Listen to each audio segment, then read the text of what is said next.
My name is Connie Marie Riedelhuber, and I help women and their families with life planning and through difficulties.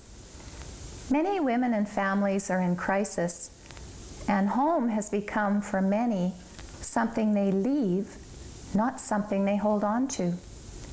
I share my perception and knowledge of life planning with families in the hope that it will help them look closely at their life design, their family, and how they're currently managing at home.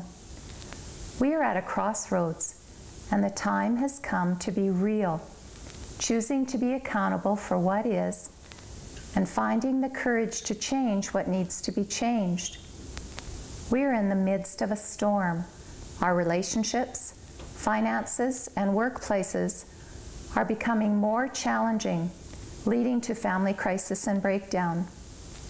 Chart a course for your family that will help them know how to sail through the storm and return home.